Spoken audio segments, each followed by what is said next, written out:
안녕하세요. 팀 머로탕의 발표를 맡게 된 오형택입니다. 발표 시작하겠습니다.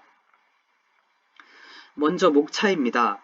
저희는 중간 발표에 이어서 프로젝트 계획으로 말씀드린 대로 SVC, 랜덤 포레스트 모델에 대한 베스트 파라미터를 구하는 과정을 설명드리고 배경색과 정경색, 샘플링 방식, 그리고 정경색 오분류 데이터 분석, 다음으로 정경색 분류기의 성능 향상을 위한 두 가지 방향과 과정에 대해 설명드리고 결론을 말씀드리겠습니다.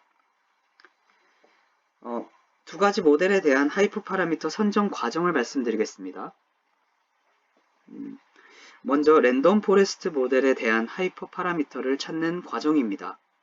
저희는 그리드 서치 함수를 사용하기보다 파라미터를 조정하면서 애큐러시 값을 측정해가며 구하고 시각화하는 방식을 사용했습니다. 여기서 n 에스티메이터는 결정 트리의 개수로 이 값이 커지면 복잡한 학습 데이터 패턴에 대해 적절히 학습할 수 있게 됩니다.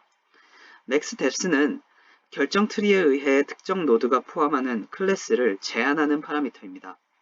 이 파라미터는 결정 트리를 만드는 깊이를 조절하는 파라미터이기 때문에 깊이 제한이 커질수록 언더피팅이 된다고 생각하시면 되겠습니다. 범위는 왼쪽 아래의 범위대로 조정하여 값을 구하였고 그 결과 0.976의 애큐러시를 최종적으로 구할 수 있었습니다.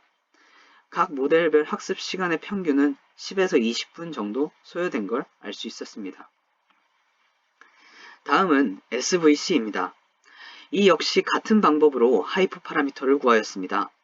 저희가 구한 파라미터는 학습 데이터에 맞추는 작업을 하는 C밸류와 커널 함수 범위 조정을 통한 데이터 포인트 간 유사도를 계산하여 결정 경계에 대한 민감도를 나타내는 감마 값을 조정하여 구하였습니다. 설명에 따라 짐작하시겠지만 두 파라미터 모두 오버피팅, 언더피팅과 관련 있는 파라미터로 범위를 왼쪽 아래의 범위대로 조정하여 구하였습니다. 따라서 최종적으로 0.9837의 애큐러시를 구하였고 각 모델별 학습 시간은 3시간에서 5시간이 소요됨을 알 수 있었습니다. 다음으로 배경색과 정경색 샘플링 방식을 말씀드리겠습니다. 먼저 색을 분류한다는 점을 고려해서 한 픽셀 값을 샘플링하여 학습을 시키는 방식을 사용해야 한다고 생각했고 배경색이 가장 많은 픽셀 값을 차지하기 때문에 최빈 값을 구하는 코드를 사용하여 샘플링을 진행했습니다. 이렇게 구한 배경색 위치 값을 이용하여 그 외의 픽셀 인덱스를 정경으로 판단하였고 같은 방식으로 최빈 값을 샘플링하여 학습을 진행하고자 하였습니다. 다음으로 저희가 실험적으로 사용할 한 가지 모델을 선정했습니다. SGD 클래시파이어는 선형 분류 모델을 학습하는 대표적인 모델입니다. 따라서 한 픽셀에 한 가지 레이블을 학습하는 과정에 가장 적합한 모델이라고 생각하여 실험적으로 먼저 이 모델을 선정해 프로젝트를 진행했습니다. 그 결과 배경색은 100%의 정확도를 보였고 정경색은 99.15%의 정확도를 보였습니다. 배경색은 가장 많이 분포하는 픽셀 값을 샘플링하여 학습했기 때문에 100%가 나오는 것이 당연하다고 생각했습니다.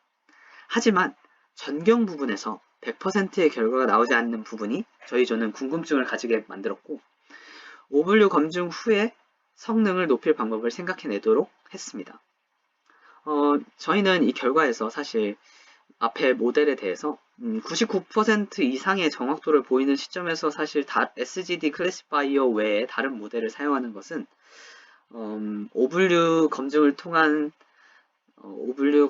학습 데이터 보안보다 이 부분은 중요성이 떨어진다고 생각을 했기 때문에 저희는 색 분류 모델은 SGD 클래시파이어로 최종적으로 결정을 이 시점에서 내렸습니다.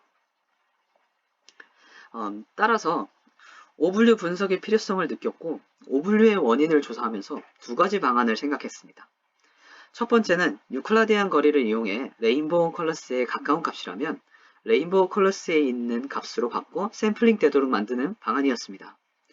이 경우 학습이 정해진 값으로만 샘플링 되기에 과적합과 데이터 편향이 일어나 성능이 하향될 것으로 예상을 했습니다. 따라서 두 번째는 오분류 데이터 추가입니다. 이 경우 샘플링 방식은 건드리지 않고 오분류 데이터를 추가하여 해당 오분류 데이터들의 특징을 학습하여 성능 향상을 보이는 부분이었습니다.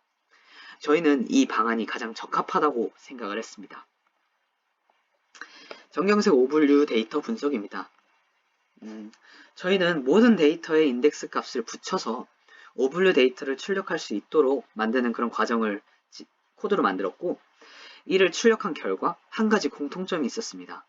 보이는 그림처럼 숫자에 해당하는 픽셀보다 그라데이션, 즉 노이즈 값이 더 많은 픽셀을 전경에서 차지하고 있었습니다. 이에 따라 샘플링 과정에서 숫자보다 노이즈 부분을 최빈 값으로 판단하여 샘플링하는 게 문제였습니다. 따라서 방안으로 앞서 설명드린 두 가지를 적용해 보았습니다. 첫 번째로 레인보우 컬러스로 근접 픽셀을 치환하여 샘플링하는 방식이었습니다. 이 경우 과적합과 데이터 편향으로 성능의 하향을 우려하였는데 결과 역시 그에 맞게 약 80%의 성능을 보이면서 성능이 하락했습니다. 따라서 저희는 손글씨 데이터 추가 방안을 고안했습니다. 자, 두 번째 방안으로 얇게 쓰여진 손글씨 데이터를 추가하여 이를 보완하고자 하였습니다. 손글씨 데이터를 31개 정도 소량 만들어 학습 데이터에 추가하고 성능을 평가해 보았습니다. 그 결과 밸리데이션의 경우 0.05%의 애큐러시 값이 증가되었고 테스트 데이터는 0.016% 하락한 것을 볼 수 있었습니다. 이 결과에 대해 말씀드리면 저희는 밸리데이션 데이터에 대해 모델 선택 부분에서 사용한 바가 없기 때문에 검증 데이터도 약간 제2의 테스트 데이터라고 생각하시면 좋을 듯 합니다. 따라서 이 두 애큐러시 값의 평균을 생각했을 때 저희는 최종적으로 성능의 향상으로 결론을 내렸고, 또한 이에 더하여 이 얇은 손글씨 데이터를 더욱 추가한다면 이 머신러닝 모델에 대해서 더 그 얇은 글씨에 대해서 더 강인한 성능을 보일 것을 저희는 예측하고 이렇게 결론을 내렸습니다. 따라서 결론을 최종적으로 말씀드리겠습니다.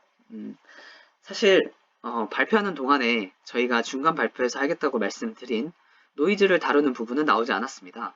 그 이유를 말씀드리면 정경색의 오분류를 살펴보면서 사실 만약 노이즈를 구분하면서 이 노이즈를 제거를 한다면 숫자가 깨지는 일이 일어날 수 있다고 생각을 했기 때문입니다. 따라서 저희가 시행한 기존의 노이즈도 숫자로 같은 색으로 덮는 기존의 전처리가 가장 좋은 전처리라고 생각을 해서 이 부분은 PPT에 실지 않았습니다.